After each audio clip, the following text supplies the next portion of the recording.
Everyone, राग बिहार की तरफ से आप सभी को मेरा नमस्कार। इस वीडियो के माध्यम से हम आप लोगों को CUET के बारे में कुछ महत्वपूर्ण जानकारी देने वाले हैं। जैसा कि आप लोगों को पता है कि इस बार भारत की बहुत सारी सेंट्रल यूनिवर्सिटी जो हैं ग्रेजुएशन में एडमिशन CUET एंट्रेंस एग्जाम के तहत लेने वाली हैं। कुछ समय बाद रजिस्ट्रेशन लिंक भी आ जाएगी, उसके बाद आप एग्ज़ाम के लिए रजिस्टर कर सकते हो। लेकिन एग्ज़ाम के लिए रजिस्टर करने से पहले आप लोगों के पास बहुत सारी इम्पोर्टेंट जानकारियाँ होनी चाहिए। जैसे कि अगर आप साइंस स्ट्रीम में एडमिशन लेना चाहते हो तो भारत की कौन कौन सी यूनिवर्सिटी या कॉलेजेस साइंस स्ट्रीम के लिए अच्छे हैं। उसी तरह अगर आप आर्ट्स स्ट्रीम में एडमिशन लेना चाहते हो तो भारत की कौन सी कॉलेजेस या यूनिवर्सिटी आर्ट्स स्ट्रीम के लिए अच्छे हैं। सेम चीज़ लागू होती है कॉमर्स स्ट्रीम वालों के लिए भी, कि अगर आप कॉमर्स स्ट्रीम में एडमिशन लेना चाहते हो तो भारत की कौन सी यूनिवर्सिटी या कौन से कॉलेजेस कॉमर्स स्ट्रीम के लिए अच्छे हैं। तो कौन से कॉलेजेस अच्छे हैं, कौन से यूनिवर्सिटीज़ अच्छे हैं, ये जानने के लिए हम लोग को कुछ यूनिवर्सिटी की जो रैंकिंग होती है उसके बारे में जानना होगा। जैसे कि यूनिवर्सिटीज़ की या कॉलेज की रैंकिंग के लिए कुछ इंटरनेशनल ऑर्गेनाइजेशन है, कुछ नेशनल ऑर्गेनाइजेशन है। इंटरनेशनल ऑर्गेनाइजेशन की बात करें तो QS world university ranking, times university ranking. National level पे NIRF national institute ranking framework आता है। तो इस वीडियो में हम आप लोगों को एक इंटरनेशनल रैंकिंग फ्रेमवर्क जो QS वर्ल्ड यूनिवर्सिटी रैंकिंग है और एक इंडियन जो NIRF है उसके बारे में बताने वाले हैं। तो वो बताने के लिए मैं आपको अपने लैपटॉप पे ले चलता हूँ जहाँ पे मैं उनकी रैंकिंग की जो क्राइटेरिया है उसके बारे में डिटेल में बताऊंगा। तब आप लोगों को ये देख के थोड़ा कॉन्फिडेंस आए कि हाँ उसकी रैंकिंग क्राइटेरिया क्या है और जहाँ पे मैं एडमिशन लेने जा रहा हूँ वो स्ट्रीम वाइज अच्छी है या नहीं है और उसमें क्या क्या और डिटेल में पॉइंट हैं। कौन कौन सी यूनिवर्सिटीज 2022 के हिसाब से टॉप लेवल पे है। तो सिंस आपको पता है कि ये वीडियो CUET के लिए बेस्ड है, तो हम उसी यूनिवर्सिटीज को इसमें कवर करेंगे जहाँ पे CUET के माध्यम से एडमिशन होने वाली है। लेकिन ये QS वर्ल्ड यूनिवर्सिटी रैंकिंग क्या है, IITs का भी इसमें रैंकिंग देती है और भी जो साइंस पर्टिकुलर इंस्टीट्यूट्स हैं उसका भी रैंकिंग देती है। लेकिन हम बस कंसीडर करेंगे इस वीडियो में उसी का जो CUET में पार्टिसिपेट कर रही हैं। तो उसमें सबसे पहला नाम आता है यूनिवर्सिटी ऑफ दिल्ली। आप देख सकते हो कि इसका वर्ल्ड रैंकिंग 501 से 510 है, लेकिन इंडिया में QS वर्ल्ड यूनिवर्सिटी रैंकिंग के हिसाब से नंबर 1 पे आती है। दूसरी जो JNU आ गई, फिर तीसरी Savitri by Phule university Pune में, फिर जादवपुर यूनिवर्सिटी कोलकाता, फिर यूनिवर्सिटी ऑफ हैदराबाद। अब यहाँ पे तो लिस्ट ऑफ यूनिवर्सिटी आप देख सकते हो कि भारत की जो तमाम यूनिवर्सिटी है उसका कुछ न कुछ तो इन्होंने रैंकिंग दे रखा होगा। तो आपको क्या करनी है कि शुरू के टॉप 5, 10, 15 या 20 जिसका आप जिस बेसिस पे मार्क्स आएगा, जितना मार्क्स आएगा उस बेसिस पे एडमिशन होगा। तो आप शॉर्ट लिस्ट करके रखो कि अच्छा अच्छा ये यूनिवर्सिटीज अच्छी है तो यहाँ पे मुझे एडमिशन लेना है, ये सब मैं टारगेट कर सकता हूँ। तो ये यहाँ पे लिस्ट भरी हुई है।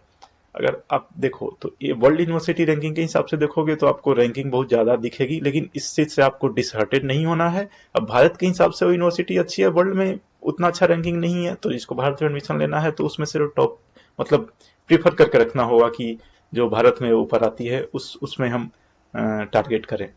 अब दूसरा आता है NIRF, जहाँ पे आप देख सकते हैं कि यहाँ पे आपको जैसे मैंने बोला था पहले कि जैसे साइंस स्ट्रीम में एडमिशन लेना है, जिसे कॉमर्स में लेना है, जिसे आर्ट्स में लेना है, तो NIRF ने हर एक सब्जेक्ट बेसिस के भी यानी स्ट्रीम बेसिस पे भी रैंकिंग डिसाइड कर रखी है, एक ओवरऑल भी है। अब सिंस हमें पता है कि जो भी सेंट्रल यूनिवर्सिटीज हैं हमें उस पे टारगेट करना है, तो मैं यहाँ पे यूनिवर्सिटीज वाले लिंक पे क्लिक करता हूँ। अब यहाँ पे आ जाइए, ये भारत के लेवल पे रैंक यहाँ पे आपको दिखेगा 1 2 3 4 जितनी भी यूनिवर्सिटीज हैं। तो अब यहाँ पे देखिए इंडियन इंस्टीट्यूट ऑफ साइंस सबसे पहले नंबर पे आता है। जैसा कि मैंने आपको पहले ही बताया था QS रैंकिंग और NIRF की रैंकिंग डिफरेंट है, मतलब उनका क्राइटेरिया डिफरेंट है, तो थोड़ा थोड़ा डिफर करेगा। तो अब हमारा यहाँ पे पहला टारगेट IISc नहीं होना चाहिए क्योंकि वो CUET में पार्टिसिपेट नहीं कर रही है। तो अब यहाँ पे NIRF के हिसाब से हम देखते हैं कि सबसे पहले JNU हो गई, फिर BHU हो गई, फिर कलकत्ता यूनिवर्सिटी हो गई। इसी तरीके से आपको तमाम लिस्ट ऑफ यूनिवर्सिटी भारत में मिल गए। अब आप यहाँ जस्ट फॉर स्पेसिफिक नॉलेज बता रहा हूँ कि आपने QS में देखा था कि यूनिवर्सिटी ऑफ दिल्ली नंबर 1 पे थी, यहाँ ये भारत के हिसाब से नंबर 12 पे है। तो आप मतलब डिपेंडिंग ऑन जो आपको साइंस स्ट्रीम के लिए जहाँ पे आप जा रहे हो, या फिर कॉमर्स स्ट्रीम के लिए या फिर आर्ट्स स्ट्रीम के लिए, आप एक दोनों में से कंपेयर कर लो कि अच्छा टॉप 10 में दोनों में जो आ रहा है या टॉप 20 में जो दोनों में आ रहा है उसके बेसिस पे आपकी एक शॉर्ट लिस्टिंग होनी चाहिए। तो यहाँ पे आपको ये सारी चीजें मिल जाएगी। सबसे पहले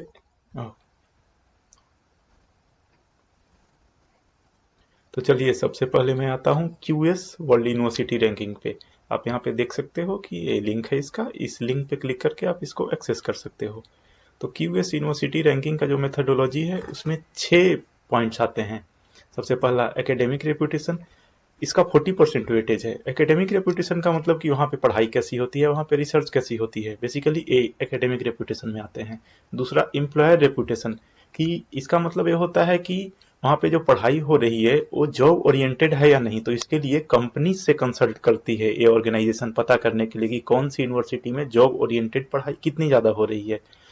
उसके बाद आते हैं फैकल्टी स्टूडेंट रेशियो, मतलब कितने स्टूडेंट पे वहाँ पे एक फैकल्टी है, इसका वेटेज 20% है। ये भी मायने रखता है क्योंकि कहीं अगर बहुत ज़्यादा बच्चे हों और प्रोफेसर कम हो तो वो भी एक अच्छी कंसिडरेशन नहीं होता यूनिवर्सिटी रैंकिंग के हिसाब से। फिर उसके बाद आते हैं साइटेशन पर फैकल्टी। जैसे शायद आप लोग को पता होगा कि फैकल्टी या प्रोफेसर जो होते हैं रिसर्च पेपर पब्लिश करते हैं, तो उनके रिसर्च पेपर का इम्पैक्ट क्या है, उसको कितने लोग साइट कर रहे हैं, उसका भी 20% वेटेज होता है। उसके बाद आ गया इंटरनेशनल फैकल्टी रेशियो या इंटरनेशनल स्टूडेंट रेशियो। अगर किसी विश्वविद्यालय में ज़्यादातर फैकल्टी फॉरेन की हो यानी दूसरे देश के हों या स्टूडेंट भी दूसरे देश के हों, वो भी 5% का वेटेज रखता है। उसके हिसाब से भी उसकी रैंकिंग पे असर पड़ता है। अब दूसरी रैंकिंग प्रणाली पे हम आते हैं जो नेशनल इंस्टीट्यूशनल रैंकिंग फ्रेमवर्क, जो भारतीय लेवल की रैंकिंग है। इसमें भी आप देख सकते हो कि इसमें 5 क्राइटेरिया हैं। सबसे पहले पे आते हैं, अच्छा इसे आप इस लिंक के थ्रू एक्सेस कर सकते हो।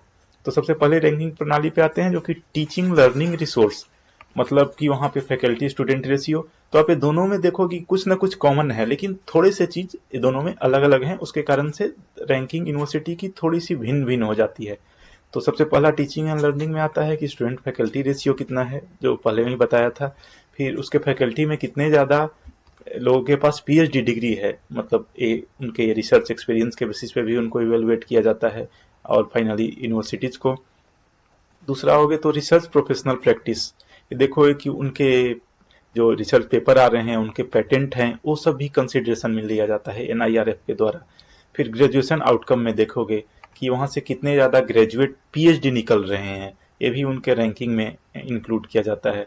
फिर आउटरीच, मतलब यूनिवर्सिटी का आउटरीच कितना है उसका, जैसे फॉरेन यूनिवर्सिटी के साथ या अदर इंस्टीट्यूशन के साथ कोलेब्रेशन भी इसमें आता है। उसमें भी देखते हैं कि कितने जगह से, जैसे पिछले की यूएस वर्ल्ड यूनिवर्सिटी रैंकिंग में आपने देखा था कि फॉरेन स्टूडेंट फैकल्टी रेशियो, इसमें भी देखा जाता है कि अदर स्टेट से कितने हैं, अदर कंट्री से कितने हैं, मतलब diversity based on the region. फिर कितने वीमेन कैंडिडेट हैं पढ़ने आते हैं, उस पर भी देखा जाता है। फिर economically and socially challenge student भी आते हैं। इस सारी चीज़ों को मतलब एक कुमुलेटिव बेसिस पॉइंट पे उनका रैंकिंग निकाला जाता है। फिर पीयर परसेप्शन, जैसे उसमें क्लियरली लिखा हुआ था कि उनका एम्प्लॉयमेंट रेशियो, इसका भी पीयर परसेप्शन का मतलब वही है कि वो कितने वहाँ से पढ़े हुए लोग कितना क्वालिफाइड हों जॉब के लिए। तो ये सारा चीज़ निर्भर करता है उनके रैंकिंग के लिए। तो ये थी इन्फॉर्मेशन भारत की सबसे बेस्ट कॉलेजेस या यूनिवर्सिटीज़ के बारे में। अगर आपको इससे भी ज़्यादा कोई इन्फॉर्मेशन चाहिए तो नीचे कमेंट बॉक्स में आप हमें कमेंट कर सकते हैं या ईमेल भी कर सकते हैं। जितना जल्दी हो सकेगा हम आपको रिप्लाई करने का कोशिश करेंगे। वीडियो देखने के लिए बहुत बहुत धन्यवाद।